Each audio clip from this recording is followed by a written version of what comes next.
Out front now, Republican Congressman from Kentucky, Thomas Massie. Congressman, thanks so much for the time. Hey, thanks for having me on again, Kate. Thank you. So you have been a no vote on this health care bill. That's been no surprise. According to Twitter today, you've now changed your vote as of this afternoon from no to hell no. Please explain, correct. Congressman. Well, I thought I would double down. There's a lot of speculation as to whether members are changing their votes right now, and I just wanted to let people know that I was steadfastly in the no category. Frankly, I think that's indicative of a lot of my colleagues.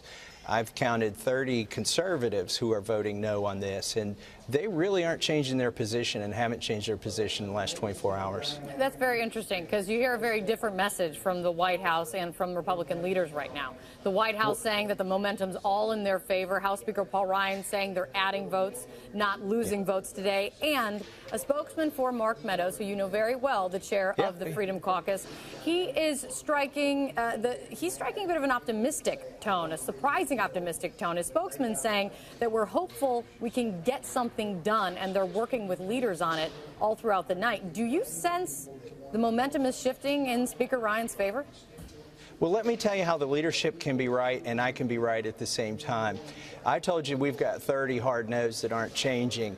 In fact, there were a lot more than 30 no's on this, and those people just aren't vocal. I've witnessed the leadership on the floor working on members of Congress that aren't on anybody's list as being no. So they probably got problems that they are fixing that everybody doesn't even know about yet. So they may have switched 10 members, but not 10 members on my list, not 2 members on my list. You still think this bill has no chance, or do you think it's changing tonight and it does have a chance tomorrow night?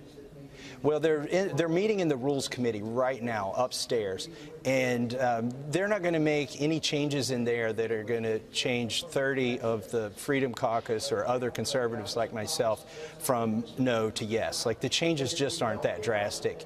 And I think we could get to yes, but I think it's going to take this bill going down tomorrow. They may pull the bill from the floor, or they may push it to the floor. If they do, I think it'll fail.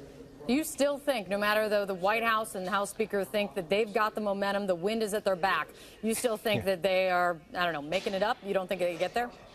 Well, those are the key words: momentum, wind at their backs. They're not telling you they have the votes because they don't have the votes. They're using a lot of euphemisms, and they're sounding really optimistic, but I can tell you they're in trouble. During the meeting yesterday, when President Trump visited you all, he warned all of you that voting against this could mean some of you could lose your seats, and also that Republicans could lose the majorities. Do you believe him? We're afraid he's a one-term president if this passes. We are trying to save him. The phone calls to my office are running 275 against versus 4. Only 4 votes from my constituents are in favor of this. So this electorally, voting for this is bad today, and it's going to be really bad in 2 or 3 years when the changes start kicking in and health insurance prices start going through the roof. But, Congressman, you also know politically, this president is a man that is known to take names, and this is a man that is known to have a long memory for those who go against him. Do you fear that he'll campaign against you when you vote no on this? Well, he's been to Kentucky, which, I'm from Kentucky. Yeah. He was there this week, and Pence was there the week before.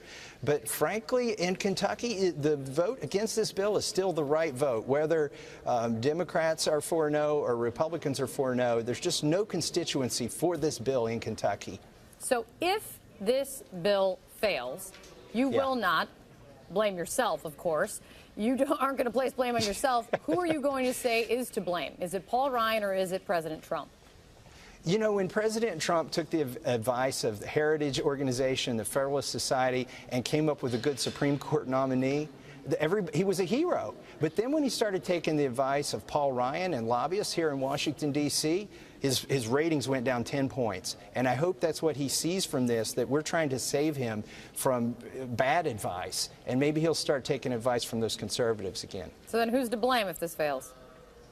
Who's to blame? Well, you know what? This shouldn't fail. After the bill goes down tomorrow, we can go back to the drawing board, and they can bring conservatives to the table instead of just trying to break their kneecaps and twist their arms after the bill's written. And then we can all take the credit for a good bill. So when it does fail, then you can come back and tell me who you blame. Congressman, it's great to have you. If it does fail. Let's put it that way. Thank you so much, Congressman. Yes. Thanks for your time. Thank you.